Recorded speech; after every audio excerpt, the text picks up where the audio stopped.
Le damos gracias al Señor por esta oportunidad de poder compartir la palabra del Señor. Yo creo que debemos orar porque no es con la sabiduría humana ni son las opiniones humanas, sino es lo que la palabra del Señor dice y cómo el Espíritu Santo nos ayuda a entender su palabra. Así que oremos y pidamos al Señor que Él nos permita entendimiento y poder pasar unos minutos disfrutando la palabra de Dios.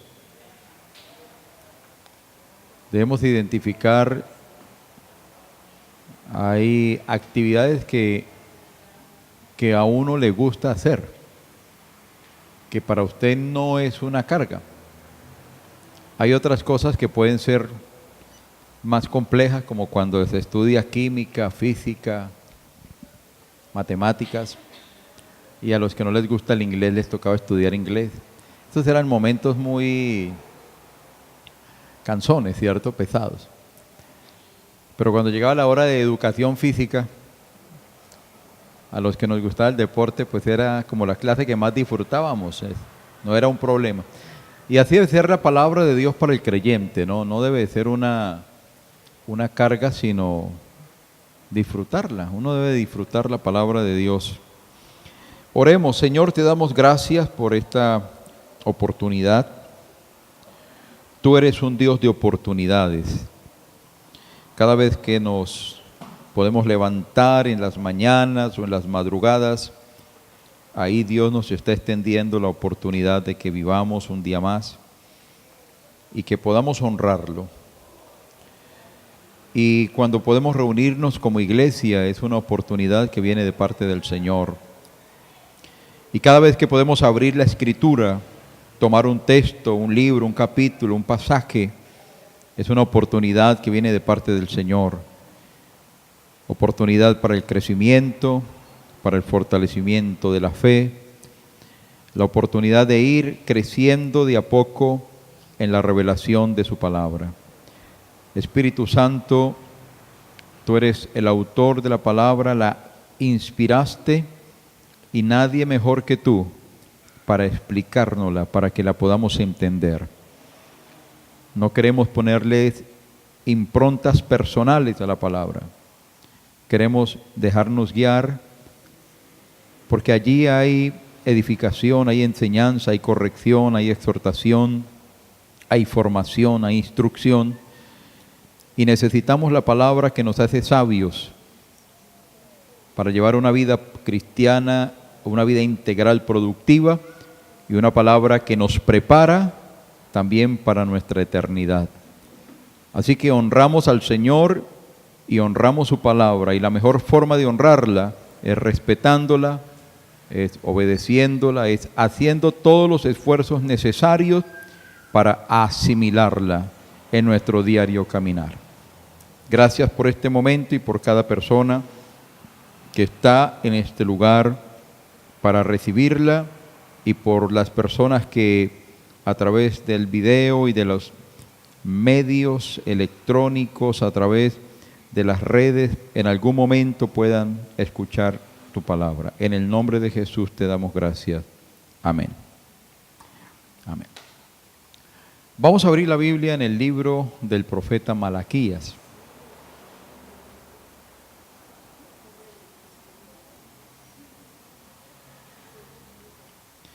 El libro del profeta Malaquías.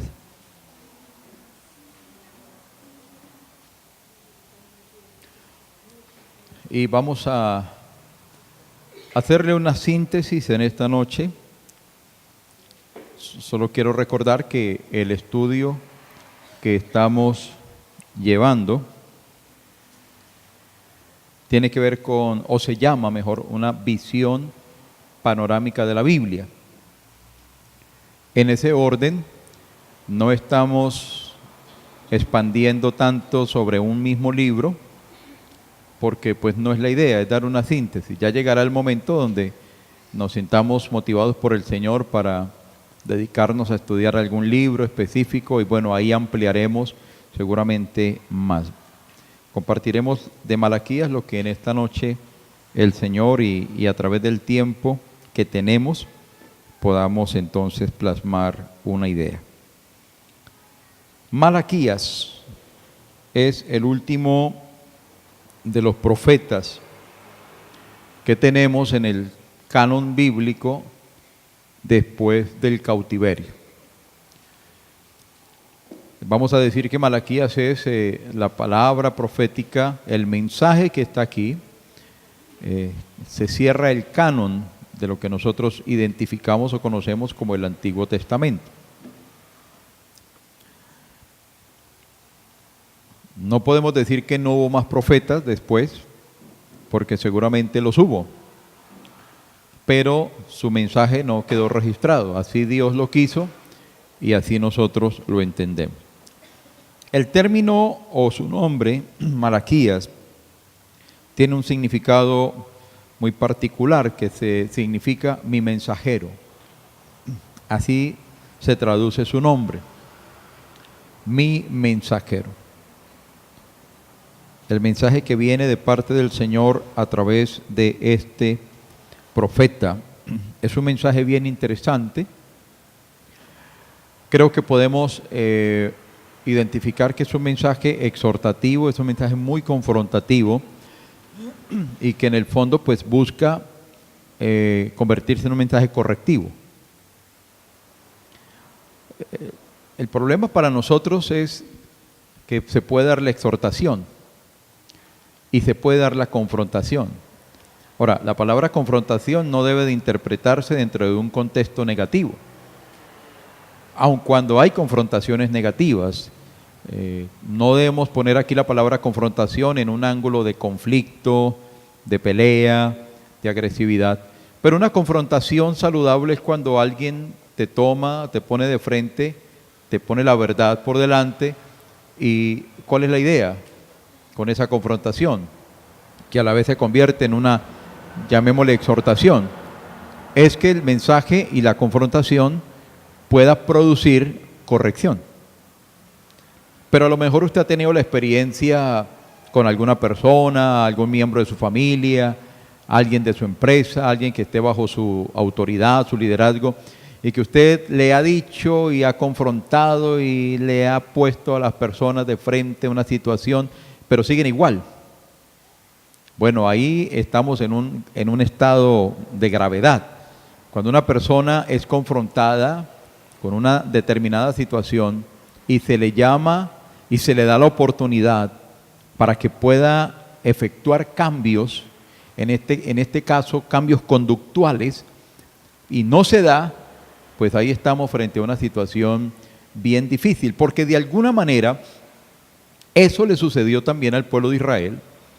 Después de tantos años, y hemos visto a través de estos estudios en meses pasados, vimos cómo, precisamente haciendo una revisión general del aspecto profético, que mucho del mensaje de todos estos profetas tienen un denominador común, y no es que hayan hablado de cosas tan diferentes el uno del otro, que aparecieron en momentos distintos, en épocas de pronto diferentes, pero con unos denominadores comunes, y todos sus mensajes proféticos, la mayoría, apuntaban a llamar la atención, a mostrar la realidad de la nación.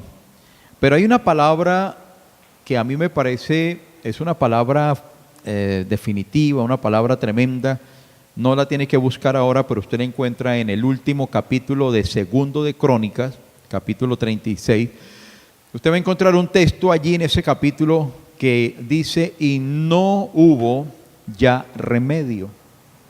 O sea, Dios pasó años, no uno, no dos, no tres, muchos años. Hacemos la sumatoria de todo lo que duró el periplo profético y eso da una buena cantidad de años. Y el Señor, a través de los profetas, se la pasó dándole el mensaje al pueblo. Y el pueblo al final no quiso. Hay una palabra también en Jeremías que ustedes la recordarán, Se usa mucho ese texto, por ahí lo escuchamos cuando habla de que hay que volver a las sendas antiguas. ¿Sí? ¿Cuántos recuerdan ese texto? Que hay que volver a las sendas antiguas. Y ese texto lo que está diciendo el profeta es que el pueblo debía de volver a retomar la senda que desde un principio el Señor había trazado. Y es tan doloroso, tan impresionante, tan espeluznante leer en ese pasaje de Jeremías, en ese pasaje de volver a las sendas antiguas, que después narra ahí el mismo profeta que el pueblo respondió: no queremos y no volveremos. Impresionante. O sea, cómo el corazón del hombre se puede cerrar de una manera que, como dicen por ahí, no le entran ni las balas, no le entra nada, ¿no? Un corazón endurecido, hablando del tema del año pasado. Y el Señor tuvo que decir, y no hubo ya remedio. Por eso, lo que siguió a eso fue la cautividad. Disculpen la redundancia, lo que siguió a eso fue la cautividad. Se fueron al exilio, al destierro, y luego vuelven 70 años después. A empezar de nuevo, a recuperarse, a volver a construir, etcétera, etcétera. Eso ya ustedes lo saben. Y vienen otra vez las decadencias. Entonces por eso aparece el profeta Ageo, aparece el profeta Zacarías, y en ese mismo orden aparece el profeta Malaquías. Y el mensaje del profeta Malaquías pues es maravilloso desde el aspecto de poderlo estudiar, comprender, aplicar a nuestra condición hoy, pero no es un mensaje tan cariñoso, es un mensaje muy fuerte. Mencionarle unas 4 divisiones naturales, o sea, de la estructura del libro. No estoy diciendo que son las únicas, estoy dando una idea, una opinión sobre la cual se puede armar todo un bosquejo mucho más amplio, pero es como para que tenga usted una idea del libro, que solamente contiene 4 capítulos para nosotros. Y pudiéramos decir que la primera división natural tiene que ver con el amor de Dios por Israel, que se menciona allí. Ya ahorita vamos a hablar rápidamente de eso. El amor de Dios por Israel. Usted va a encontrar eso en el capítulo 1, del versículo 1 al versículo 5. Capítulo 1, del versículo 1 al versículo 5. Digamos que una segunda división natural, diríamos que es la reprensión de los pecados de los sacerdotes. Reprensión de los pecados de los sacerdotes.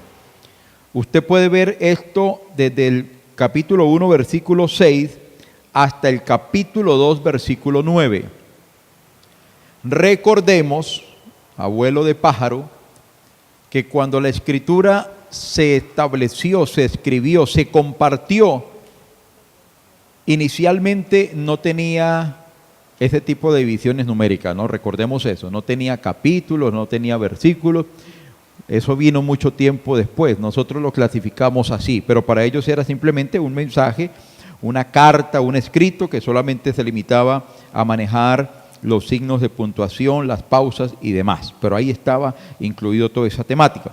La reprensión de los pecados de los sacerdotes, ahí podemos nosotros hacer pudiéramos entrar en un mundo impresionante de lo que tiene que ver con el liderazgo, la responsabilidad del liderazgo. O sea que si algún día usted quiere enseñar sobre eso, uno de las opciones es ir a Malaquías y mirar y leer y releer y orar, y usted seguramente el Espíritu de Dios empieza a darle un buen material sobre esa responsabilidad. La tercera sería la reprensión de los pecados del pueblo, el resto del pueblo. Hay una palabra específica para el liderazgo y luego hay una palabra que involucra al resto del pueblo. Y usted puede ver esto en el capítulo 2, versículo 10, hasta el capítulo 3, versículo 18. Y en cuarto lugar, pudiéramos hablar de lo que se conocería como una palabra profética acerca del día del Señor. Ya miraremos qué significa eso del día del Señor. Eso del día del Señor está enfocado hacia el final, ¿cierto? Hacia el final. En el capítulo 1, como para tratar de movernos al lado de esas 4 divisiones naturales, para hacer una mención, vamos a leerlo. Este es el mensaje que el Señor dio a Israel por medio del profeta Malaquías. Yo siempre los he amado, dice el Señor. Sin embargo, ustedes replican o preguntan, ¿de veras, de verdad, cómo nos has amado? Entonces el Señor contesta, yo les he demostrado mi amor de la siguiente manera. Amé a su antepasado Jacob, pero rechacé a su hermano Esaú y devasté su zona montañosa, convertí la herencia de Esaú en un desierto para chacales. Los descendientes de Esaú en Edom podrán decir, hemos sido destrozados, pero reconstruiremos las ruinas. No obstante, el Señor de los ejércitos celestiales responde, puede ser que intenten reconstruirlas, pero yo las derribaré de nuevo. Su país será conocido como tierra de perversidad y su pueblo será llamado el pueblo con quien el Señor está para siempre enojado. Cuando vean la destrucción con sus propios ojos dirán, verdaderamente la grandeza del Señor se extiende más allá de las fronteras de Israel. Lo primero que menciona en su mensaje el profeta Malaquías es una referencia al amor que Dios ha expresado por su pueblo. Y hay una dinámica en el mensaje y en la estructura del mensaje del profeta Malaquías, y es una dinámica de preguntas y respuestas. Ustedes van a encontrar eso en un momento, preguntas y respuestas. El Señor le está declarando, lo primero que hace el Señor es demostrarle, recordarles su amor. Mire que eso nos sirve inclusive como un indicativo que cuando nosotros tenemos que llamar la atención, antes que todo deberíamos hacer ¿qué? Valorar las cosas buenas que hay en el contexto del momento, de la circunstancia que estemos viviendo con la persona o con las personas, nuestros hijos, sus empleados, etc. Fíjese que el Señor va a traer un mensaje fuerte de reprensión, pero antes que todo, ¿qué le recuerda el Señor al pueblo? Que Él los ama, que Él los ama. Cuando usted va a corregir a sus hijos y tiene que hacerlo con alguna drasticidad, antes de soltar toda la disciplina, recuérdele a su hijo cuánto lo ama. De hecho, hay una palabra en el libro de Hebreos que dice que el padre, cuando ama a un hijo, le manifiesta también su amor a través de la disciplina. Porque, ¿para qué es la disciplina? Para que uno se enderece, para que uno se mejore. Y el Señor, que va a traer una palabra que de alguna manera está contextualizada en una disciplina, en un llamado de atención, antes que todo, el Señor les recuerda que Él los ama, que Él los ha amado. Curiosamente, el pueblo le replica ante esa verdad del Señor, y ¿verdad? ¿Nos has amado? ¿Cómo así? ¿Cómo así que nos has amado?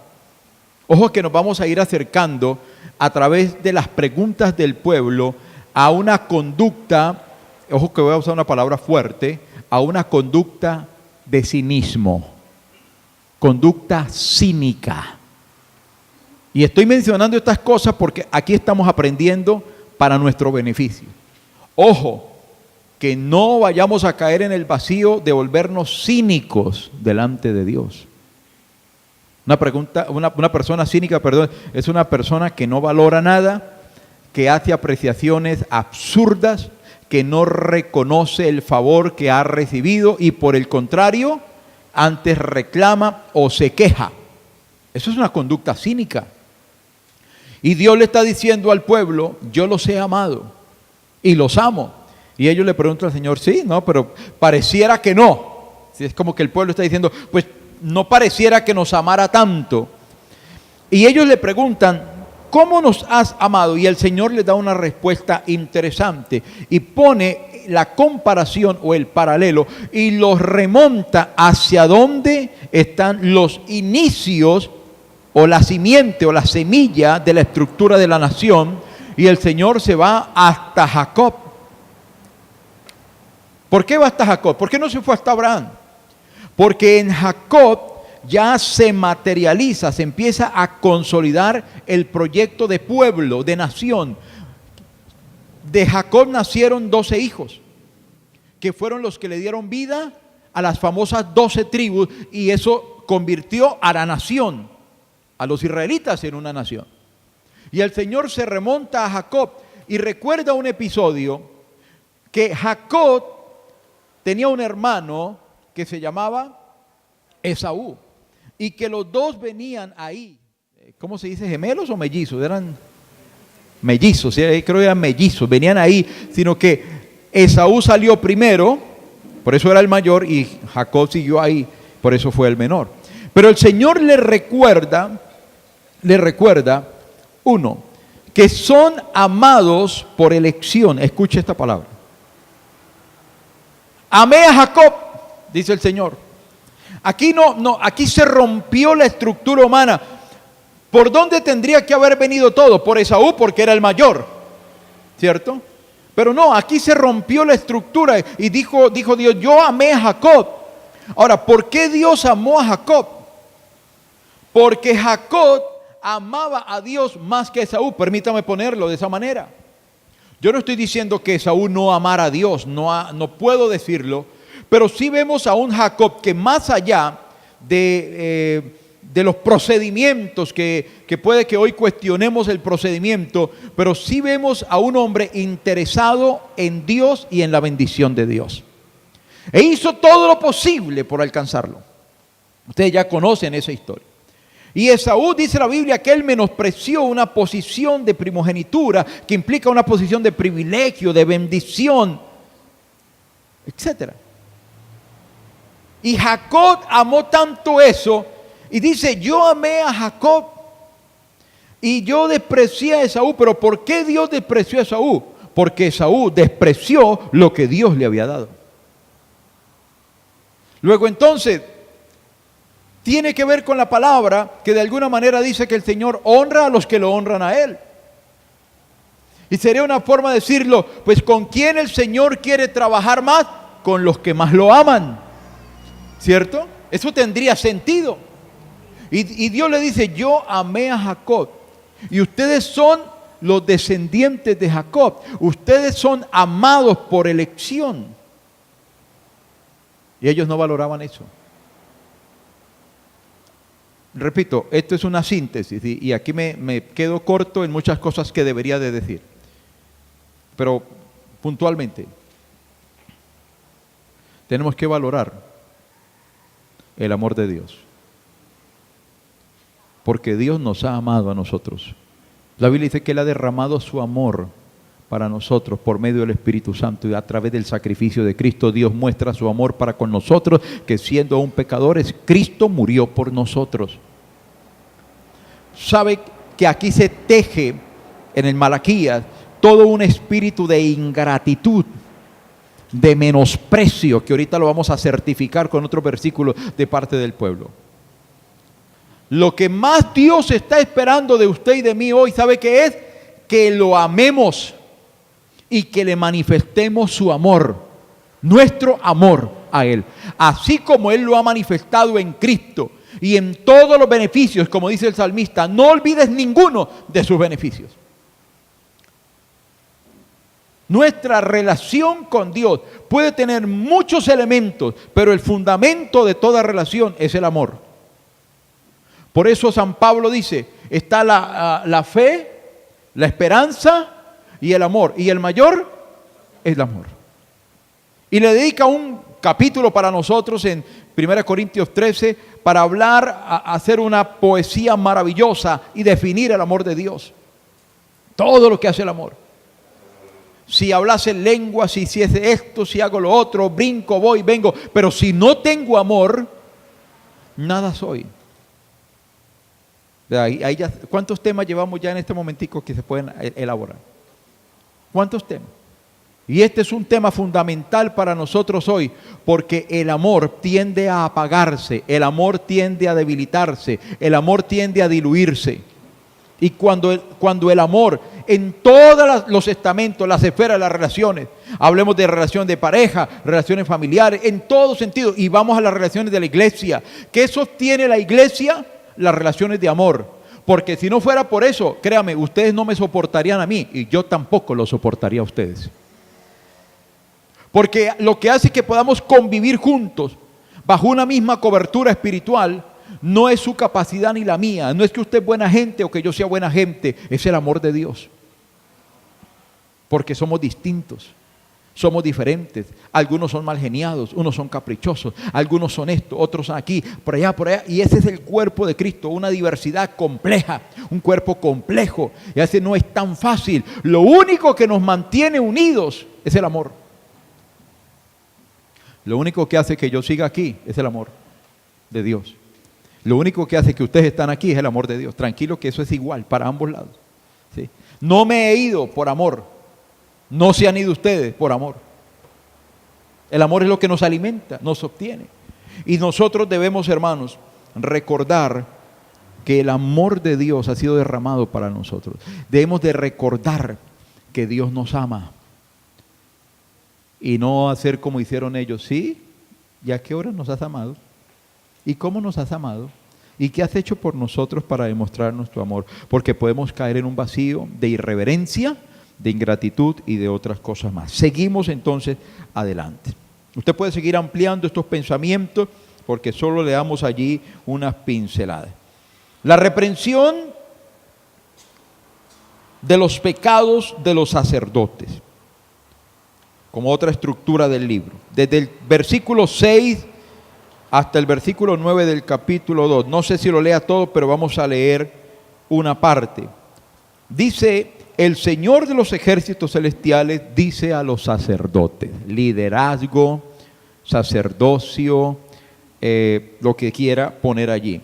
Un hijo honra a su padre y un sirviente respeta a su señor. Eso es una norma natural. Es lo que el Señor está refiriendo a una norma natural. ¿Qué es lo que un hijo tiene que hacer de forma natural con sus padres? Honrarlos. ¿Qué es lo que una persona que está bajo autoridad de otra, qué es lo mínimo que tiene que hacer? Respetarlo. Eso no es algo que usted, uy, qué cosa tan tremenda. No, eso es una cosa natural, debería ser lo natural de la relación. Y el Señor está diciéndole, si yo soy su padre y su Señor, ¿dónde están el honor y el respeto que merezco? Ustedes han tratado mi nombre con desprecio. No obstante preguntan, ¿de qué manera hemos tratado tu nombre con desprecio? Mostraron su desprecio al ofrecer sacrificios contaminados sobre mi altar. Entonces preguntan, ¿cómo hemos contaminado los sacrificios? Los contaminaron al decir que el altar del Señor no merece respeto. Cuando ofrecen animales ciegos como sacrificio, ¿acaso no está mal? ¿Y no está mal también ofrecer animales lisiados y enfermos? Intenten dar ese tipo de regalos al gobernador y vean qué contento se pone. Está hablando sarcásticamente. Dice el Señor de los ejércitos celestiales.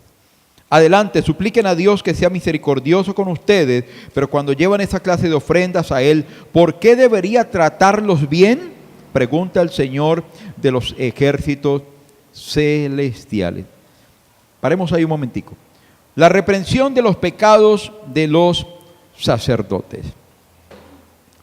Y antes de entrar en detalle, voy a mencionar tres cosas como para hacerle una síntesis a esos pecados que se van a reprender y que se van a mencionar tanto para el sacerdocio o liderazgo como para el pueblo. Primero, lo que llamaríamos la adoración hipócrita. La adoración hipócrita. Ya vamos a mirar qué tiene que ver la adoración hipócrita. Lo segundo, la falta de respeto a los mandamientos de Dios. La falta de respeto a los mandamientos de Dios. Y un tercer pecado que se va a mencionar de manera explícita y que muchos de ustedes conocen esa escritura, tiene que ver con la negación a entregar los diezmos. Tremendo. Tremendo eso. Uno dirá, ¿y para qué metieron eso ahí, no? ¿Cierto? Pero el Señor tendrá sus razones, entre otras, como que cada día nos damos cuenta de lo serio que es eso, de la parte de nuestra administración financiera en el reino de Dios. Le digo que estoy viendo que es más serio de lo que nosotros nos imaginamos, que es mucho más serio de lo que un creyente regular se imagina. y como he dicho estos días en la serie de los domingos, temas que están expuestos a la crítica y al bombardeo continuo, pero eso es más serio de lo que uno se puede llegar a imaginar. Ahora, ya entrando en pequeños detalles, ¿de qué trata la adoración hipócrita? ¿Qué hacía el liderazgo? ¿Qué hacían los sacerdotes? Bueno, recordemos la estructura desde el tabernáculo de lo que era el oficio sacerdotal en la presentación de la ofrenda, de los sacrificios que tenían todo un significado amplio, el acercamiento, la adoración, la comunión, la entrega, el compromiso, etcétera, y que estaba regulado por unas normas específicas. Entre otras, para ser más objetivo, el Señor le había enseñado al pueblo que toda ofrenda tenía que estar en perfecto estado. Ustedes creo que conocen eso, han leído la palabra del Señor. El Señor le dijo al pueblo: no van a presentar animales ciegos, cojos, enfermos, que tengan defectos. Tampoco, hablando de las ofrendas de grano, por ejemplo, de agricultura, tampoco había que llevar allá el maíz podrido o, contextualicemos, la yuca que estaba podrida o el maíz engusanado. No, había todo lo que se le presentaba al Señor tenía que ser en muy buen estado. Ahí vamos aprendiendo principios. Porque a veces nosotros podemos ofrecerle al Señor, queriendo y no queriendo, las cosas más desgastadas, las ofrendas, hablando de las ofrendas, los billetes más viejos que ya toca por revelación de este billete, ¿de qué era? ¿Sí? ¿De qué denominación era? ¿Cierto? Las monedas más oscuras que ya no se les mira tampoco la denominación. Traemos una ofrenda de ropa, no vamos a traer aquí ropa dañada, rota, podrida. O traemos para la canasta de amor, no vamos a traer por allá un plátano que se estaba pudriendo o que ya los ratones le dieron el primer mordisco, entonces lo traemos aquí a la canasta de amor. Y como viene en una bolsa y nadie se dio cuenta que yo lo eché, pues nadie supo quién fue. Hermano, debemos de tener cuidado, porque aquí vamos a entender algo. Esto es un asunto de conducta, más que de la misma ofrenda en sí misma. Es un asunto de conducta, es un asunto de corazón. Escuche lo que le voy a decir, que es para usted y es para mí. Cuando alguien presenta una ofrenda dañada, la ofrenda está dañada, es porque el corazón de ese oferente está dañado. Porque la ofrenda que usted presenta es un retrato del corazón que usted tiene. Eso es así. Y el sacerdocio, ¿qué hizo? Ellos toleraron, ellos patrocinaron que el ejercicio de los sacrificios trajeran animales dañados, animales enfermos, diferente a como el Señor lo había establecido. Y eso se les convirtió a ellos en una adoración hipócrita. Una adoración hipócrita quiere decir una adoración falsa, una adoración que no es real, una adoración que no es verdadera, una adoración que no es genuina. ¿Por qué creen que el Señor, allá en esa charla, con esa mujer de Samaria, tocó el tema de la adoración? Y dijo, el Padre está buscando adoradores genuinos. Porque había mucho adorador falso, hipócrita. Que Dios nos ayude. ¿Cuántos adoradores hay en la iglesia? Y ese es un tema aparte. Porque es que pensamos que la adoración es levantar las manos y cantar un coro y ya somos adoradores porque cantamos un coro y levantamos las manos. No, estamos lejos del concepto, hermano. Pero no vamos a meter con el tema de las adoraciones porque si no ahí me quedo todo el resto de la noche. Pero escuche, la adoración es un asunto de conducta. Más que de cánticos, más que de formas estructurales. Más que de tocar un piano, una guitarra, una batería, un saxofón, una flauta y todos los instrumentos. Ahora, no, bendito el Señor por los instrumentos. El Señor autorizó el uso de instrumentos para la expresión de alabanza y de oración. Salmo 150 es un salmo contundente, alabad al Señor con instrumentos. Qué lindo que en cada iglesia tuviéramos una tremenda orquesta con todo. Pero aún así, eso podemos tener la mejor orquesta, musicalmente hablando, eso no garantiza que tenemos la mejor adoración. Porque la adoración es un asunto del corazón. Y entonces los sacerdotes hicieron esto. ¿Y cómo se sintió el Señor? ¿Cómo se sintió el Señor? Se sintió deshonrado. Se sintió irrespetado. Entonces Él pregunta, porque hay tres preguntas que el Señor, hay unas preguntas que el Señor, voy a cambiar lo que acabo de decir, hay unas preguntas que el Señor está haciendo, hay una intervención de Dios sobre el pueblo y frente a eso, frente a las aseveraciones de Dios, el pueblo pregunta cínicamente. Y mire las tres preguntas que hay en el capítulo 1, preguntas del pueblo, que no estoy metiendo las preguntas del Señor. Mire las preguntas del pueblo en el capítulo 1. En el versículo 2 ya vimos la primera. ¿Cómo nos has amado? ¿Sí? Cuando Dios les dijo que Él los amaba. ¿Cómo nos has amado? La otra pregunta está en el versículo 6. Cuando el Señor hace referencia, lo normal es que un hijo honre a su papá. Lo normal es que un siervo, un esclavo, respete a su señor o a su autoridad. Eso es lo normal. Ellos le preguntan al Señor, ¿en qué hemos menospreciado tu nombre? Oiga, hay una expresión aquí en Colombia que dice, tras de ladrón, bufón. ¿Sí? Me roba y le quedé debiendo. El Señor haciendo esas reclamaciones justas y un pueblo cínico diciéndole, pero ¿en qué te hemos menospreciado? Haciendo el mal y todavía preguntando por qué el Señor estaba haciendo los reclamos que estaba haciendo. ¿En qué hemos menospreciado tu nombre? La tercera pregunta que ellos hacen está en el versículo 7, que es muy parecida. Dice, ¿cómo hemos contaminado los sacrificios? Dice en esta versión. ¿O en qué te hemos deshonrado? Aquí nos queda claro varias cosas, pero una de ellas, Dios reclama. Ojo. Por una cosa es decir, Dios es el dueño de. Hay un pasaje en el libro de Apocalipsis que dice que del Señor son las riquezas, que del Señor es la alabanza, que del Señor es la gloria, que del Señor es esto, aquello, lo otro. Es del Señor, o sea, Él es dueño por excelencia de todo.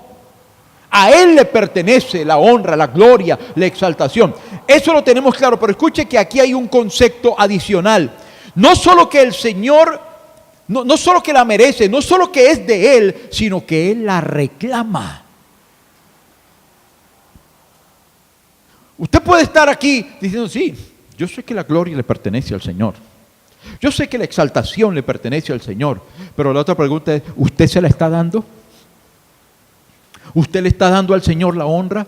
Señor, tuya es la honra, pero ¿usted se la está dando? No nos quedemos en el reconocimiento de lo que es de Él, sino en la responsabilidad que eso que es de Él, nosotros se lo tenemos que ofrecer. ¿Me están entendiendo? De Él es la honra y yo se la tengo que dar. Yo se la tengo que dar. De Él es el honor y yo se lo tengo que dar. Él merece el respeto y yo se lo tengo que dar. Y el Señor le está reclamando a su pueblo, es que el problema no es que eso es mío, el problema es que ustedes no me están dando honra, ustedes no me respetan. ¿No le parece un cuadro complicado? Es como un diálogo, como que el Señor está ahí, se baja el Señor y está hablando con su pueblo y está interactuando con el pueblo. Y el Señor está diciendo, muchachos, ustedes no me honran. ¿Cómo, Señor? ¿Pero cómo nos vienes a decir eso? ¿En qué no te hemos honrado? ¿A qué hora te hemos menospreciado? Ustedes no me respetan, ustedes no me dan honor. Pero Señor, ¿cómo se le ocurre decir eso? ¿Cuándo no te hemos respetado? Y el Señor le saca. Porque ustedes hacen lo que se les da la gana con la adoración. Porque ustedes creen que la adoración es como ustedes se la imaginan. La adoración no es como ustedes se la imaginan. La adoración es como yo la he establecido. Estoy hablando, contextualizando. Estamos hablando de sacrificios. Escuche, mi hermano, que esto es serio. Esta es una palabra para el liderazgo, para el que sirve, para el que está en función. ¿De qué manera le sirves al Señor? ¿De qué manera le sirves al Señor? Usted de los que de pronto dice, antes agradezcan que voy y hago lo que hago, tenga cuidado. Tenga cuidado. Hermano, mire, hay que hacer esto, hay que hacer aquello. Hermano, esta es su función, hágalo mejor. Hermano, mire, corrija esto. Pero antes agradezca que vengo a ayudarle. Tenga cuidado, porque puedes caer en este cuadro. ¿De qué manera sirves al Señor? Torciendo la boca. Puede que no digas nada. No necesitas decir nada. Con que tu corazón por allá se arrugue, ya el Señor lo está viendo. El Señor sabe quién le trae animales cojos. El Señor sabe quién trae el animal ciego. El Señor lo sabe. Yo de pronto no lo sé. Uno como pastor de una iglesia, por más que uno se crea el Tebas del ministerio, uno jamás podrá tener todo bajo control. Jamás. De hecho, para eso uno necesita liderazgo. Hay muchas cosas que pasan en el seno de los ministerios que uno como pastor ni se entera. No se entera porque de pronto lo resuelven entre los hermanos y está bien que lo resuelvan. Yo no tengo que procesar todos los problemas de la iglesia. Pero quiero decir que uno como pastor no tiene el control de la vida de nadie. Así que a uno como pastor la gente le puede esconder algo, le puede esconder una conducta, le puede esconder una intención, le puede esconder una actitud. Y pasa al altar de la adoración. Y uno como pastor no supo porque uno no puede identificar el corazón de una persona, pero Dios sí lo está identificando. Mejor porque queda en la grabación ese. ¿Me está escuchando lo que estoy diciendo? Dice el versículo 7 aquí en la versión, la Nueva Traducción Viviente: mostraron su desprecio al ofrecer sacrificios contaminados sobre mi altar. Mostraron su desprecio al ofrecer sacrificios contaminados sobre mi altar.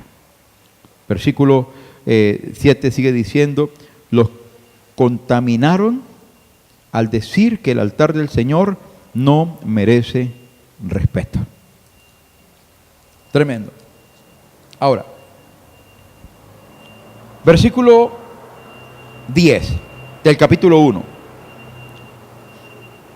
Porque ahí hay un detalle importante en el versículo 10. Dice: ¿cómo quisiera que alguno de ustedes cerrara las puertas del templo para que esos sacrificios despreciables no fueran ofrecidos? No estoy nada contento con ustedes, dice el Señor de los ejércitos celestiales, y no aceptaré sus ofrendas. Es interesante porque si usted tiene la versión 60, de la Biblia, la Reina Valera, el versículo está como muy distinto en su primera parte. Porque el versículo dice algo así como: ¿quién hay que cierre las puertas de balde? No. Y realmente usted puede mirar en algunas Biblias de estudio que hay una anotación sobre ese versículo, inclusive en la misma Reina Valera, la Biblia Scofield y la Biblia Thompson, hacen creo anotaciones sobre ese versículo y lo relacionan como está traducido en la Nueva Traducción Viviente. Lo que realmente quiere decir el Señor es esto: frente a todo ese cuadro de adoración hipócrita, de adoración falsa, el Señor está diciendo: qué bueno que alguien se diera cuenta y alguien fuera, se levantara y cerrara el templo para que no siguieran presentando esas ofrendas. Ese es el espíritu del versículo. ¿A dónde quiero llegar aquí? Y aquí empiezo a pisar como si fuéramos caminando entre los huevos, ¿no? Con mucho cuidado. Entre todos, cuidar el altar de Dios es una responsabilidad de todos, no solo del pastor. Porque como dije hace un momento, hay cosas que uno como pastor se le van a escapar, uno no se va a enterar. Mire, ¿qué le dijo el suegro a Moisés? Ponga liderazgo. Y estos, algunos según la capacidad, porque hay quienes tienen más, menos, eso es un asunto que Dios da. No de sentirse mal porque otro tenga más capacidad que usted. Usted muévase en la capacidad que Dios le dio y tranquilo. Unos se encargan de 1000, otros se encargan de 10.000, otros se encargan de estos, y resuelvan. Un líder está para ayudar a resolver. Un líder no está para ayudar a hacer problemas en la iglesia, sino para ayudar a resolver los problemas en la iglesia. El tema es que cuando el líder se vuelve el problema, ¡ay, Dios santo! Bíblicamente le estoy hablando. ¿Para qué está un líder? Para ayudar a resolver los problemas de la iglesia, no para ser un problema en la iglesia. Esto tiene que ser un estudio para liderazgo más adelante, seguramente.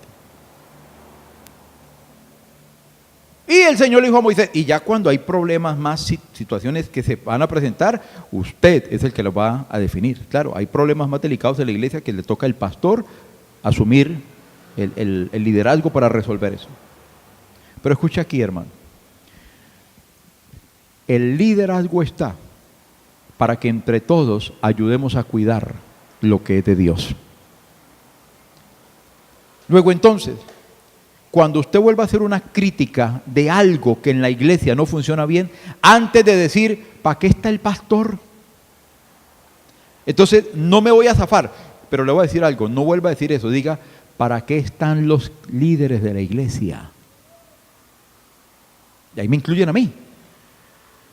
Porque es que es una responsabilidad de todos ayudar a cuidar lo que es de Dios. Cuando usted ve que hay algo que está funcionando mal, haga algo, intente hacer algo para que eso funcione bien. Ya Dios le dará sabiduría, pida ayuda de otra persona, consejo, llame, vaya, venga. Todo dentro de un marco de amabilidad, de cordialidad, pero de firmeza. ¿Sabe qué dijo el Señor? ¿Cuánto quisiera que alguien se hubiera levantado, que estuviera en contra de esa práctica de adoración hipócrita, y hubiera salido corriendo y cierre las puertas del templo para que nadie más hubiera entrado a presentar ese tipo de sacrificios? ¿Están entendiendo el principio del versículo? ¿Se acuerda lo que pasó en Corinto? En Corinto. Bueno, sí, está en Corintios. ¿Se acuerda? Capítulo 5, 1 Corintios, no tiene que buscarlo ahora. Pablo estaba molesto porque había un caso de incesto en la iglesia de Corinto, ¿se acuerda? Había un muchacho que tenía relaciones sexuales, estaba acostando con la esposa del papá, pero esa señora no era la mamá. Llámesele hoy madrastra, aunque ya esos términos están como mandados a recoger, ¿cierto? Y eso era abominable y Dios lo había prohibido. Y bueno, igual es un acto pecaminoso. Según el texto, según lo que uno aprecia en el texto, no era un caso del cual nadie sabía nada. Según el texto, da la idea de que alguien o algunos sabían que eso estaba pasando. Y Pablo se puso molesto y dijo, ¿cómo es posible que nadie haya hecho nada por esa situación? Espero que el Señor nos esté hablando. La iglesia es de Cristo. Nada de lo que hay aquí es mío. Nada. La iglesia es del Señor. Tampoco nada de lo que hay aquí es suyo. Bueno, una forma de decirlo, la cámara es de William.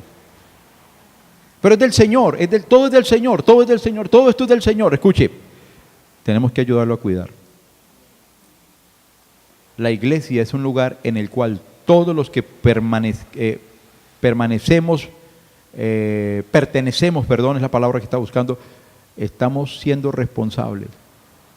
Luego entonces cuando algo pasa y usted sabía y usted no hizo nada, usted es tan responsable como el que hizo el daño. Esto es serio. La iglesia es algo delicado. La iglesia es algo que uno no puede cogerlo a la ligera. El reino de Dios no es algo que eso es soplar y hacer botellas. Yo soy parte del reino de Dios. ¿Usted también? Claro, así no digan amén porque ya se corrieron con lo que estoy diciendo, pero no hay escapatoria, no se puede correr. Usted es parte del cuerpo de Cristo, usted forma parte del reino de Dios, usted es hijo de Dios, usted es hija de Dios. Usted tiene que ayudar a cuidar lo que es de Dios.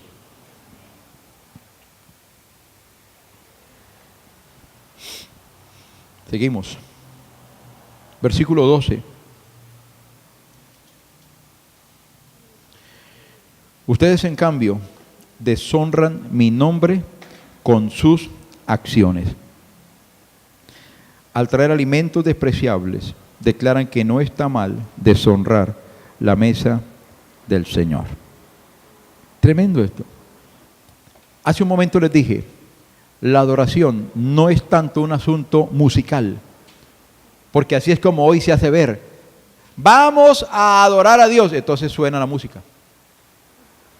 Se canta una canción, levantamos las manos, nos arrodillamos, depende.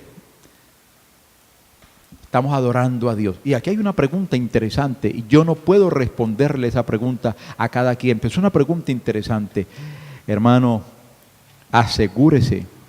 asegurémonos que cuando estamos en esos momentos de levantar las manos y de cantar y a veces de botar lágrimas, asegurémonos que realmente estamos adorando a Dios. Porque la adoración, primero, dice el versículo 12, ustedes me deshonran con sus acciones.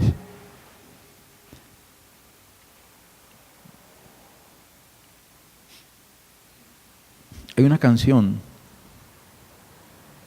ya de las antiguas, una forma de decir antigua, ¿no? Pero que dice, mi mejor adoración. Creo que la cantaba Juan Carlos Alvarado, no estoy seguro, creo que era él. No sé si él la compuso, no sé quién la compuso, pero dice, mi mejor adoración es entregarte mi vida. Y la letra de esa canción, usted se pone a examinarla y ¿a dónde te lleva? A una vida que se rinde en obediencia a Dios. A una vida que quiere hacer lo que Dios le pide que haga, hermano. Eso es adoración.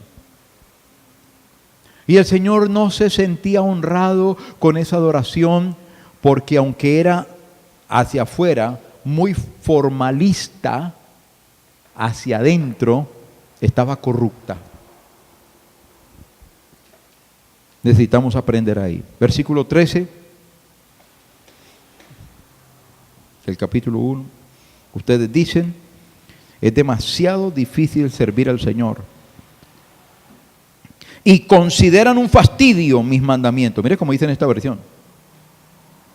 Dice el Señor de los ejércitos celestiales, imagínense, están presentando animales robados, oiga, lisiados y enfermos como ofrenda. ¿Debo aceptar esa clase de ofrenda de ustedes? Pregunta el Señor. Y aquí viene una estocada como la que le ponen al toro allá, cuando ya, la estocada final llaman, ¿no? Yo no detesto esa, ¿cómo se llama técnicamente? Bueno, la tauromaquia, pero aquí viene la estocada. Maldito sea el tramposo que promete dar un carnero selecto de su rebaño, pero después sacrifica uno defectuoso al Señor. Pues yo soy un gran rey, dice el Señor de los ejércitos celestiales, y mi nombre es temido entre las naciones. Yo siempre he sostenido este concepto, y lo voy a seguir sosteniendo. Nosotros no necesitamos maldecir a nadie. A veces uno escucha por ahí, de que a veces a los creyentes en algunas comunidades los maldicen, que porque se fue para otra parte, entonces el pastor lo maldijo. ¿Y de cuándo un pastor puede hacer eso? O sea, ¿de cuándo uno puede coger a un creyente que se va por otra parte y maldecirlo solo porque se fue? Pero yo sostengo esto, nosotros no necesitamos maldecir a nadie. Aunque el Señor nos invita a que en vez de maldecir profiramos bendiciones, porque claro, suena más lindo bendecir que maldecir. Pero aún así, aunque somos llamados a bendecir a los demás con nuestros actos, etcétera, etcétera, la Biblia me enseña que la maldición o la bendición depende única y exclusivamente de mi relación, de mi respuesta y de mi obediencia ante el Señor. Si yo soy una persona, si usted es una persona fiel a Dios, obediente, temeroso de Dios, así nadie en esta tierra le diga cosas bonitas de bendición, usted va a ser una persona bendecida por el Señor, así nadie le dedique bendiciones. Y si usted es una persona que obra lo contrario, que es rebelde, etcétera, etcétera, etcétera, ante Dios, no necesita que nadie te maldiga. No necesita que nadie te diga, y te va a ir mal en la vida. No necesita. Ya la persona sembró para eso. Lo que está el Señor aquí enseñándonos. En otras palabras, ¿De dónde cree que viene la bendición y la maldición? De Dios mismo. Porque es Dios, tanto aquí como en Deuteronomio, como en otros pasajes, fue Dios el que declaró o bendiciones o Él declaraba maldiciones para su pueblo. O sea que ni siquiera es una cosa decir, ay, es que el diablo me maldijo. Mire que el diablo no tiene nada que ver aquí. El diablo no tiene nada que ver aquí. Ay, que es que de pronto me están haciendo brujería, que es que de pronto me están haciendo... Si usted es una persona fiel a Dios, eso es lo que le genera la condición. O vas a ser bendecido o vas a tener problemas. En Crónicas, ese famoso pasaje de que si mi pueblo se humillare, ¿se acuerdan? Fue el Señor quien dijo, si yo cerrare los cielos, no dijo que el diablo los iba a cerrar. Es el Señor que le dijo al pueblo, si yo cerrare los cielos. Por eso es que yo digo, el mejor amigo suyo puede ser Dios, si usted se lo propone. Y el peor enemigo suyo puede ser Dios, si usted se lo propone. Entonces, fíjate que el Señor no se va a quedar quieto. El Señor dice, maldito el tramposo, los que me están engañando. Ahora usted puede decir, estamos en el tiempo de la gracia. Hoy no hablamos de maldiciones. Hoy en Cristo todo está hecho. Déjeme preguntarle algo. Entonces los actos de desobediencia hoy no tienen ningún tipo de incidencia en nuestra vida. O sea que hoy podemos andar libremente por el mundo portándonos mal y haciendo las cosas mal para Dios, y como estamos en el tiempo de la gracia y todo en Cristo ha sido hecho, entonces no va a pasar nada. Señores, tenemos un mal concepto de la gracia. Y hay un mensaje nocivo, contaminado, que hoy se está dando acerca de la gracia. Yo creo en la gracia más que cualquiera, y yo sé que estoy aquí por la gracia de Cristo. Voy a ser salvo por la gracia del Señor. Sé que no estoy en el antiguo pacto, sé que vivo en el nuevo pacto, pero la exigencia no se me ha quitado. La exigencia hoy es aún mayor, porque allá vivían por una ley. Si haces esto, tienes esto. Hoy nosotros vivimos bajo un perdón, una misericordia que no me autoriza a seguir portándome mal, sino que por el contrario me responsabiliza. Entre más Dios me ha perdonado, más endeudado estoy con Él en amarlo y en honrarlo.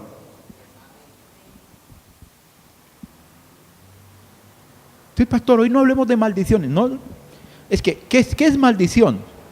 La maldición es un estado de juicio, de disciplina, de corrección. ¿Se acuerdan a Ageo cuando vimos, echaban el salario en el, ¿cómo dice? En el saco, y era como si echaran en saco roto.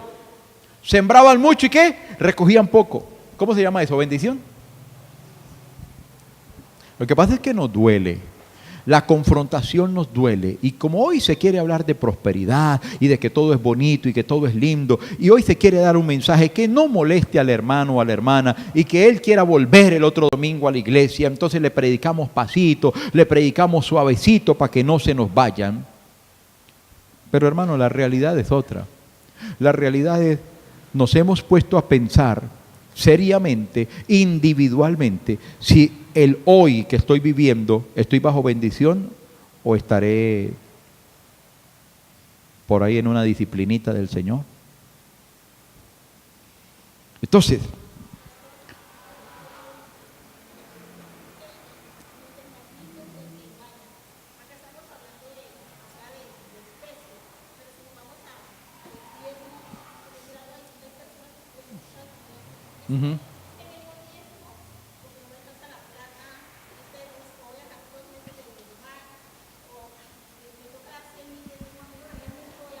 ajá.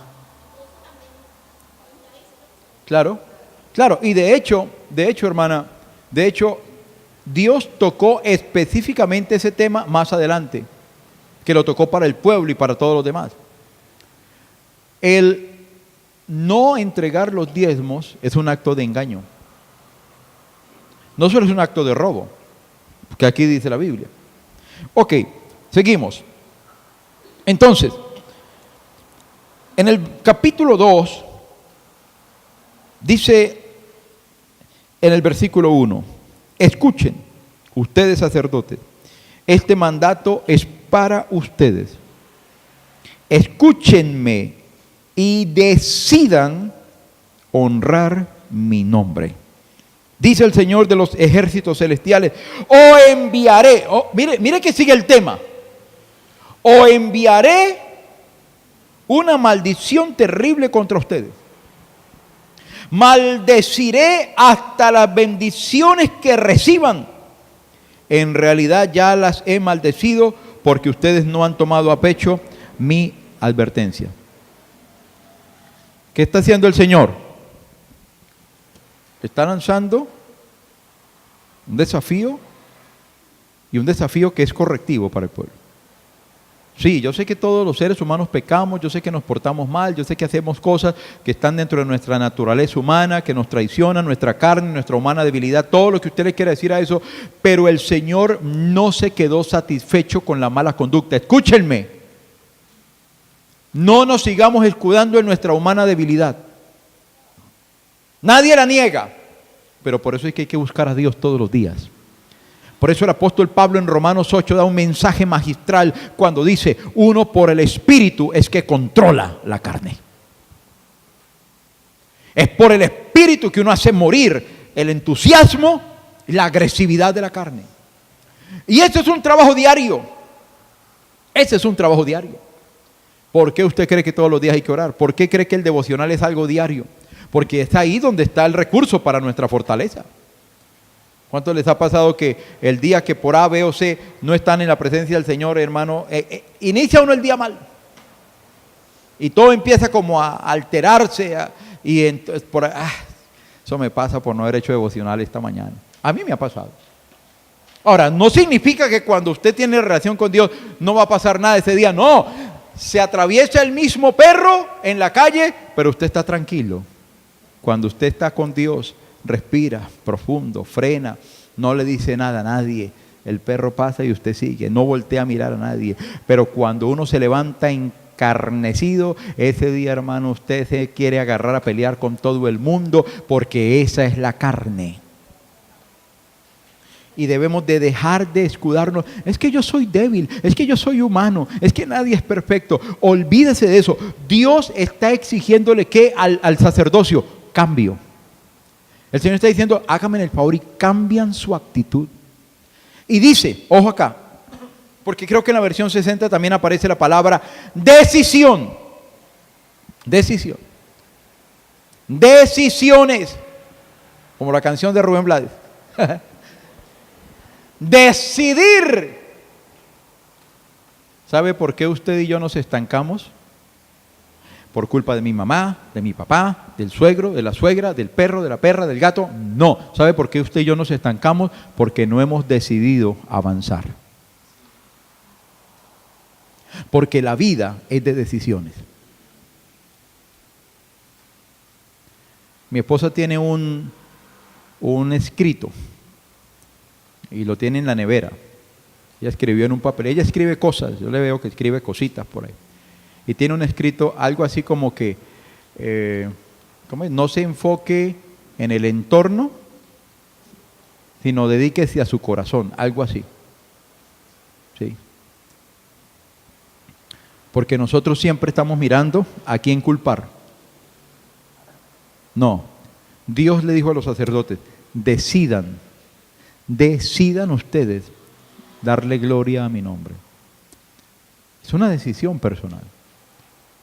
Si estoy haciendo algo que no debo de hacer, debo de tomar la decisión de mejorar mi conducta, mejorar mi servicio, mejorar, lo que sea que haya que mejorar. No, que venga pastor, que ore por mí, que únjame con aceite. No, Señor. Eso tiene un momento, la oración tiene un momento, la unción con aceite tendrá su momento, pero olvídese, aquí el Señor no dijo, vaya que los unjan con aceite. Vayan donde el pastor fulano o del pastor sutano, que oren por usted, le den 3 vueltas, 3 porrazos, lo levanten y ya usted va a salir nuevecito. El Señor dijo, decidan de corazón dar gloria a mi nombre. Yo conozco gente que ha pasado por muchas ministraciones en diferentes lugares y siguen igualitos. igualito siguen. Esas cosas sirven para un momento de refrigerio espiritual, de ánimo, de una palabra exhortativa, etcétera, etcétera. Pero realmente el rumbo de su vida no depende de qué ministro le puso las manos encima. Eso depende de las decisiones que usted toma. Eso es lo que el Señor está diciendo. Ok, y sigue la palabra del Señor en el capítulo 2. Va a llegar hasta el versículo 9. Y el Señor se centra en hacerle un llamado de atención a sus sacerdotes. Tanto que en el versículo 8 les dice: no obstante, ustedes sacerdotes han abandonado los caminos de Dios. Sus instrucciones hicieron que muchos cayeran en pecado, corrompieron el pacto que hice con los levitas, dice el Señor de los ejércitos celestiales. Oiga, que Dios nos guarde. Que Dios nos guarde de ser un liderazgo de tropiezo. Y a mí me asusta esto, porque estamos en la tierra y queremos mantenernos, que no nos vaya a picar de aquí a mañana un bichito, un gusano por ahí, y uno vaya a cambiar. Hoy hay tanta cosa rara. Yo conozco hombres de Dios, ministros, gente muy querida, que en alguna época usted los escuchaba enseñar y su palabra era una cosa poderosa, maravillosa, pegados a la Escritura, pegados a la palabra. Hoy están enseñando otra cosa. ¿Y sabe qué tan seria es la enseñanza? ¿Sabe qué es una de las cosas fundamentales de un sacerdote? Conducir al pueblo. Y una de las cosas, como por ejemplo en el caso de los pastores, de la función sacerdotal, ¿cómo conducimos al pueblo? A través de la palabra. Por eso la palabra es tan delicada. Por eso Pablo le dijo a Timoteo: tenga cuidado con eso. Porque finalmente el pueblo va a seguir de una u otra forma lo que usted les dijo, la palabra. Que el Señor nos ayude en ese tema. Pero el tiempo se nos va y tenemos que seguir avanzando en la síntesis. Hablamos del pecado del pueblo. El pecado del pueblo. Y usted puede ubicarlo a partir del versículo 10, capítulo 2, a partir del versículo 10. Y el pecado del pueblo está especificado en la traición, la deslealtad, la violación de los pactos entre unos y otros.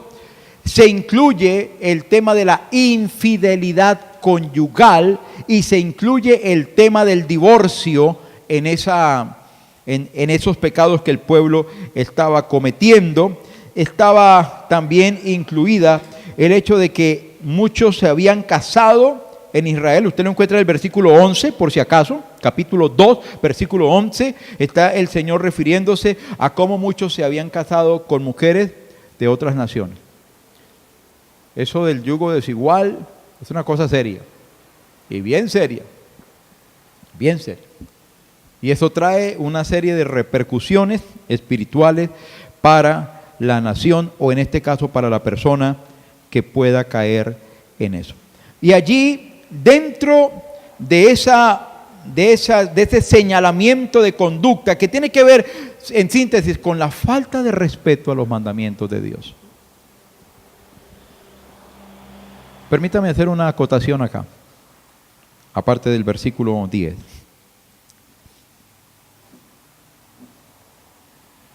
Con la deslealtad. Hermano, nosotros debemos cuidar, voy a volverlo a decir, debemos cuidar las relaciones en medio del pueblo de Dios. Dios fue tan específico que inclusive hay un texto dentro de todo ese marco de la ley donde el Señor le dijo al pueblo: no andarás chismeando entre tu pueblo, por ejemplo. El Señor les habló acerca de el acusar a los demás. Tanto que, usted puede leer eso. Si usted oye tal cosa, estoy dando un ejemplo, y un ejemplo bíblico. Si usted oye que dijeron tal cosa, ojo, investíguelo primero. Todo eso está dentro del marco de las relaciones y de la conducta de las relaciones. Nosotros no le prestamos atención a eso.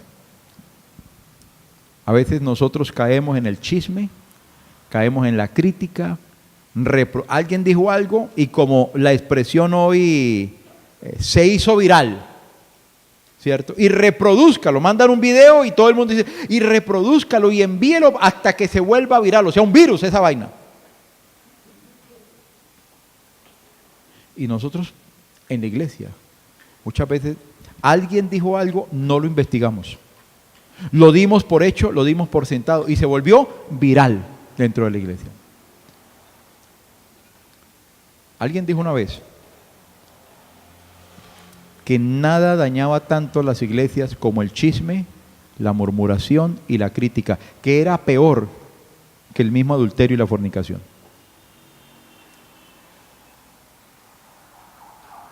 Y sabe, hay gente que dentro de los problemas morales en la iglesia, hay gente que se puede recuperar de una fornicación, de un adulterio, perdonable, se puede recuperar. Es algo que tiene que ver de pronto con dos personas, qué sé yo, con dos, con tres personas, no sé, depende del cuadro.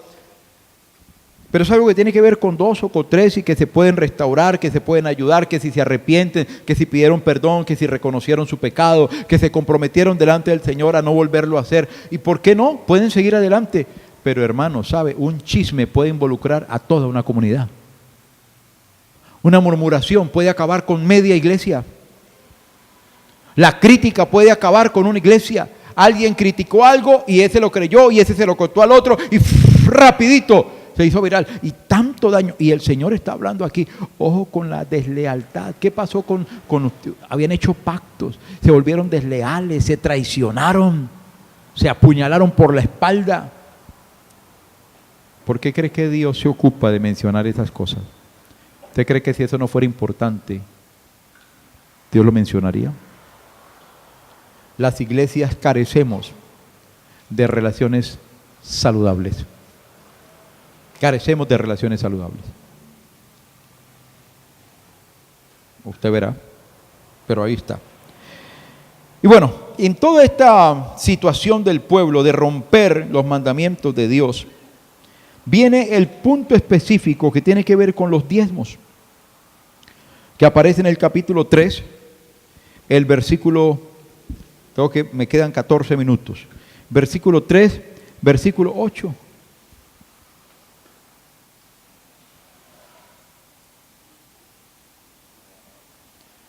Y este es un problema serio, porque para Dios sabe que tiene compromisos con usted. ¿Sabía eso, mi hermano? Dios es consciente de que Él asumió una responsabilidad con nosotros, pero asimismo Él nos tendió a nosotros responsabilidades para con Él. Y escuche, la mayordomía financiera, y la especifico porque la mayordomía es un asunto de administración, la mayordomía no solamente financiera, la mayordomía del tiempo. Ejemplo, nosotros somos bastante descuidados con la mayordomía del tiempo. A veces dejamos que el tiempo se nos pierda en muchas cosas improductivas. Bueno, no me meto ahí. La mayordomía financiera, tanto que si usted agarra desde el versículo 6 para adelante del capítulo 3, el Señor está hablando que habían despreciado sus decretos, que lo habían desobedecido, y Él dice, ahora vuelvan a mí, yo me voy a volver a ustedes. Y ellos preguntaron al final del versículo 7, ¿cómo podemos volver cuando nunca nos fuimos? Y el Señor va a señalar un problema específico a partir del versículo 8. ¿Debería el pueblo estafar a Dios? La versión 60, ¿cómo dice? ¿Robará el hombre a Dios? Entonces, este asunto de entregarle a Dios lo que es el compromiso que usted adquiere con Dios es un asunto más delicado de lo que hoy podemos percibir. Y se había vuelto un problema, no de ese momento, este fue un problema por épocas. Yo decía en el mensaje del domingo cuando hablé de los diezmos, que por épocas el pueblo decaía en su responsabilidad y en su práctica. Y para Dios es importante el tema. Si no fuera importante, ¿por qué lo puso aquí? ¿Por qué lo especifica? Si no fuera importante para Dios, ¿por qué lo especifica? Porque entre otras cosas, según el mismo contexto de Malaquías, esta práctica garantiza la provisión de Dios para su vida. Entonces hay un llamado, ustedes ya han leído ese texto. Ustedes preguntan, ¿qué quieres decir cuando te hemos estafado? Y el Señor les dice, me han robado los diezmos y ofrendas que me corresponden. Versículo 9, ustedes están bajo maldición, porque toda la nación me ha estado estafando. Traigan todos los diezmos al depósito del templo para que haya suficiente comida en mi casa.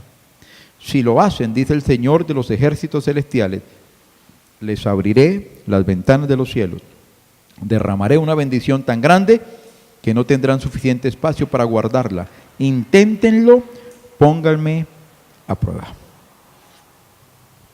Así que necesitamos revisar ese tema. Y como lo estoy tratando los días domingos, en estos días, pues no quiero profundizar tanto allí. Pero es un acto para Dios, no ofrendar y no diezmar, para Dios. Es un acto delictivo. Delictivo. O el robar, ¿cómo lo categoriza usted? Es un acto delictivo, es un delito. Bueno, a algunos no les gusta que uno hable así. Algunos dicen que cuando se predica sobre los diezmos y las ofrendas que no se hable de maldición. Ok, bueno, Dios aquí lo hizo. Ay, Dios lo hizo, yo no sé. No sé qué van a hacer con esos versículos, pero el Señor está hablando acá. Y dice la palabra más adelante que los ladrones no heredarán el reino de los cielos. Ahí que cada uno entonces haga la exégesis que quiera. Porque si no dar diezmos y ofrendas nos categoriza como que estamos robando, entonces no sé qué va a pasar, porque no voy a condicionar, no me voy a lanzar a ese vacío en esta noche, porque muchos se pondrían su grito en el cielo, pero la Biblia dice por allá, más adelante a través de uno de los apóstoles, los ladrones no heredarán el reino de los cielos. No voy a condicionar que la salvación está sujeta a diezmar o no diezmar. Yo no estoy diciendo eso. Yo estoy diciendo que el autor de la salvación es Cristo, pero hay un versículo que dice que los ladrones no van a heredar el reino de los cielos. Entonces, quien no diezma y ofrenda en el reino de Dios, pudiendo hacerlo, es tan ladrón como el que roba la cartera, como el que raponea el reloj, como el que atraca la joyería, como el que atracó el banco. ¿O cuál es la diferencia? ¿Aquí es un robo santo? Entonces, no diezmar y ofrendar, no, eso no me hace un ladrón como los de afuera. Aquí es un robo santo. Ah, bueno, yo no entiendo. No sé si habrán robos santos, pero ahí les dejo la inquietud. Vuelvo y digo, haga la exégesis que usted quiera, pero yo por lo menos la tengo clara. Y como tengo que ir terminando porque el tiempo se nos va, hay algo que me preocupa en el capítulo 3, que es la posición desafiante del pueblo. La posición desafiante del pueblo. Y vamos a leer el versículo 13. Todavía me quedan unos minuticos, hagámoslo rendir hasta el versículo 15. Ustedes han dicho cosas terribles acerca de mí, dice el Señor. Sin embargo, ustedes preguntan, ¿qué quieres decir? ¿Qué hemos dicho contra ti? Si ve que aquí hay una serie de preguntas que hace que el pueblo se categorice como un pueblo cínico. Porque cuando Dios te dice algo y tú tratas de ridiculizar o de desvirtuar lo que Dios te está diciendo, tú eres cínico. Porque Dios jamás va a mentir. Porque Dios es Dios sobre todos nosotros. Y Él siempre dice la verdad. Y Él siempre tiene la razón. Y cuando yo cuestiono a Dios sobre algo que Dios me está diciendo, ojo porque me estoy volviendo cínico o estoy haciendo curso y lo estoy pasando con honores. Y aquí el Señor le dice al pueblo, ustedes han hablado cosas terribles contra mí. Y ellos empiezan, pero ¿a qué horas? ¿Pero cuándo? ¿Pero qué hemos dicho? Y el Señor le dice, versículo 14, ustedes han dicho, ojo, hubiera querido tener más tiempo aquí en este punto. Mire lo que dice el versículo 14, ustedes han dicho, ¿de qué vale servir a Dios? ¿Qué hemos ganado con obedecer sus mandamientos? ¿O demostrarle al Señor de los ejércitos celestiales que nos sentimos apenados por nuestros pecados? De ahora en adelante llamaremos bendito al arrogante, pues los que hacen maldad se enriquecen, y los que desafían a Dios a que los castigue no sufren ningún daño. Oh, guárdanos el Señor. Y ojo, porque esa es una tentación muy frecuente en el pueblo de Dios, que la menciona uno de los salmistas, uno de los salmos, cuando dice: Señor, pero ¿por qué los impíos prosperan? Y yo que soy tu hijo, y yo, ¿por qué no? Oh, tenga cuidado porque en cualquier momento usted o yo podemos caer en esa pregunta. En un momento de apretura, en un tiempo de mucha dificultad, y usted ve que los que verdaderamente hacen el mal, y usted los ve en camionetas, los ve gastándose la plata, y uno dice: pero estos que son malos, porque ellos sí le ponen un negocio y les va bien, y el hermanito pone un negocio y eso, mejor dicho, ¿cuánto sufre para poderlo sacar adelante? Pero tenga mucho cuidado con lo que usted dice. Tenga cuidado. Y ellos se rebelaron contra Dios. Dijeron: no, vamos al malo, vamos a llamarlo bendecido, porque es que los malos se enriquecen, a los malos les va bien. Pero aquí hay algo más que tiene que ver con el servicio, y es donde me quiero quedar, con el servicio. ¿De qué vale servir a Dios? La versión 60 dice: por demás es servir a Dios. ¿Sí? Así dice, por demás. O sea, ¿a qué conclusión llegó el pueblo? ¿Para qué servimos a Dios? ¿Para qué servimos a Dios? ¿De qué sirve que uno se ponga tanto a ofrecer servicio al Señor? ¿Qué ganamos con eso? Y el Señor está reclamando esas palabras. El Señor está diciendo: ustedes han dicho cosas terribles. Hermano, y aquí quiero hacer una acotación al servicio, porque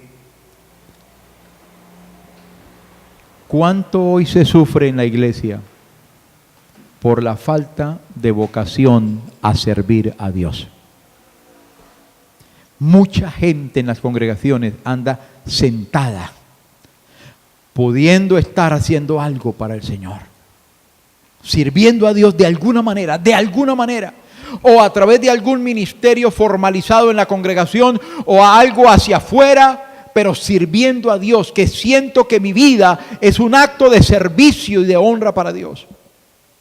El pueblo dijo: ¿de qué? ¿Para qué servir a Dios? Hoy muchos hermanos se retiran del ministerio, piden vacaciones. Yo no sé cuál sea la actitud al interior de su corazón, pero esta gente dijo: ¿para qué servir al Señor? ¿Para qué servir al Señor? ¿Para qué servir al Señor? Servimos a Dios y más problemas hemos tenido. Servimos a Dios y sabe, cuando el pueblo dijo eso, hubo algo muy lindo, y fue la reacción de los justos. Y dice en el versículo 16 en adelante: entonces, después de esa reacción tan violenta, los que temían al Señor hablaron entre ellos. Oiga, no. Espere, esto no puede ser así. No puede ser que la gente esté hablando así. ¿Cómo que de qué vale servir al Señor? Y ellos cambiaron, ellos tuvieron un vocabulario diferente, una actitud diferente. Y dice que el Señor escuchó lo que ellos dijeron. Y en la presencia del Señor escribieron un rollo de memorias para registrar los nombres de los que temían al Señor y siempre pensaban en el honor de su nombre. Tenga cuidado en qué grupo se mete usted en la iglesia o en la misma sociedad. A veces se levantan por ahí los descendientes de Coré en las congregaciones. ¿Entienden lo que digo? Coré es como ese prototipo de la rebelión en el pueblo de Israel y que contaminó 250 líderes. Levantémonos contra Moisés, que Moisés se cree la última Coca-Cola del desierto. Nosotros también, ese pastorcito allá que se cree que. Ojo, tengan cuidado en qué grupo se mete. Tengan cuidado en qué grupo usted participa. Métase en el lado de los buenos. Métase en el lado de los que oran, de los que buscan a Dios, de los que son respetuosos. Métase, quédese ahí en ese grupo, no se salga. ¿Sabe por qué? Porque de esa gente Dios va a tener memoria. Eso es lo que dice el texto. Y luego dice en el versículo 17: el día en que yo venga para juzgar, serán mi tesoro especial. ¿Quiénes? Ese grupo de gente que dijo, no. Al favor a Dios lo respetan. ¿Sí? Ese grupo de gente será especial tesoro. Les tendré compasión, así como un padre le muestra compasión a un hijo obediente. Versículo 18. Entonces de nuevo podrán ver la diferencia entre los justos y los perversos, entre los que sirven a Dios y los que no lo hacen. No me diga que usted no tiene tiempo para servir a Dios. Mire, hermano, porque caerías en el error de ellos, te vuelves cínico. Estos se volvieron cínicos haciéndole preguntas tontas a Dios. Cuando una persona dice, es que a mí no me queda tiempo para servir al Señor, pues hermano, yo quiero decirle que el dueño del tiempo es el Señor, y el dueño de su vida es el Señor. Y el domingo, si Dios me da vida, les voy a hablar así sencillito, en unos minuticos sencillos, del diezmo del tiempo. Porque la iglesia no solo roba a Dios en el diezmo financiero, sino en el diezmo del tiempo. Pero para que vengan el domingo, dejémoslo ahí. La diferencia entre los que sirven a Dios y no le sirven. No se deje arrastrar por influencias que no le bendicen, porque aunque no nos cueste aceptar, la iglesia es un lugar donde se mueven influencias. Influencias buenas, de bendición, pero de vez en cuando por ahí hay una que otra influencia que no es sana. Métase del lado de los buenos, porque serán su especial tesoro. ¿Cómo termina el libro? Termina con una palabra sobre el día del Señor.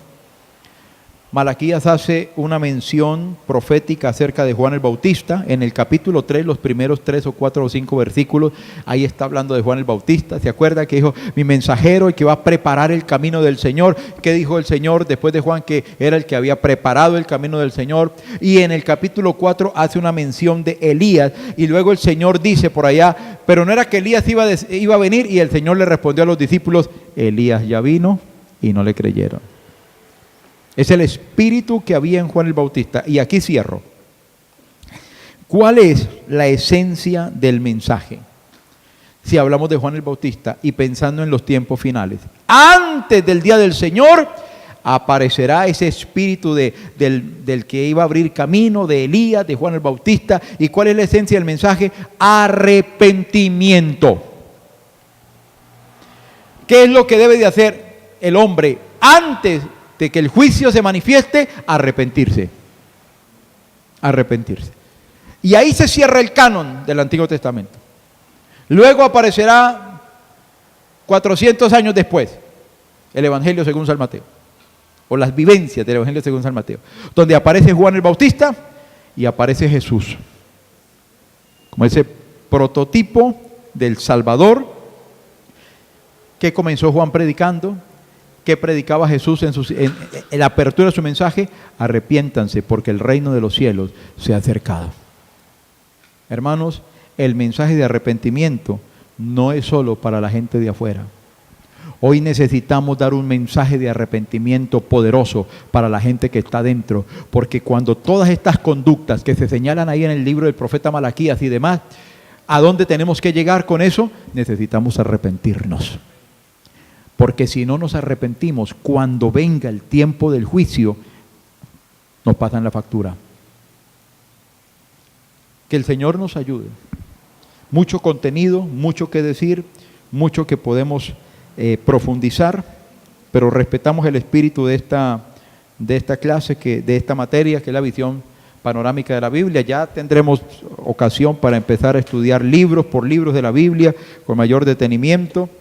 Y cómo nos divertimos estudiando la palabra de Dios. Amén. Que el Señor nos ayude. Vamos a orar y vamos a darle gracias al Señor por este momento. ¿Le parece bien si nos ponemos sobre nuestros pies y le agradecemos a Dios su palabra? Una de las cosas importantes que tenemos que hacer es que no miramos la palabra como un hecho histórico que quedó allá, de algo que le pasó a otros y que Dios le dijo fue a ellos, sino con la sabiduría de Dios, es ubicarnos nosotros en el tiempo de la palabra. ¿Y cuánto mensaje hay aquí para la iglesia de hoy? Padre, te damos la honra y la gloria. Bendito sea tu santo nombre. Gracias por este momento. Qué lindo poder compartir la palabra con creyentes que tienen interés, con los creyentes que tienen hambre, que tienen sed, con los creyentes que toman el tiempo para esto. Porque la palabra es edificación, la palabra es para sanarnos, la palabra es para educarnos, para darnos crecimiento, para seguir poniendo fundamentos. Señor, ayúdanos a recibir la palabra con humildad, con sencillez. Quita de nosotros toda soberbia, toda posible arrogancia, todo aquello que en el corazón se esconde y luego rechaza la palabra de Dios. Hoy hemos visto de una manera muy rápida, muy sintetizada, el mensaje del profeta Malaquías. Ayúdanos a entender cuánto de ese mensaje se necesita hoy en la iglesia contemporánea. Necesitamos mejorar nuestro servicio, nuestra adoración, nuestra condición sacerdotal, nuestra responsabilidad, tantas cositas maravillosas que hay allí. Ayúdanos, Señor, a entender que en medio de todo tu amor sigue reinando. Y luego tú le dices al pueblo, decidan cambiar, decidan dar honra y gloria a mi nombre, decidan mejorar. En el espíritu del mensaje de Juan, del mensajero que había de venir, donde la esencia es, hay que arrepentirse, hay que tener un cambio radical en nuestras vidas. Ayúdanos a no dejarnos llevar por el engaño, a no dejarnos tocar por la mentira, por la superficialidad. Y permítanos, Señor, continuar en el camino del crecimiento saludable. Bendigo a la iglesia, bendigo a los oyentes de la palabra en todas partes. Que el nombre de Jesucristo siga siendo exaltado. Amén y amén. Que Dios les bendiga, buena noche.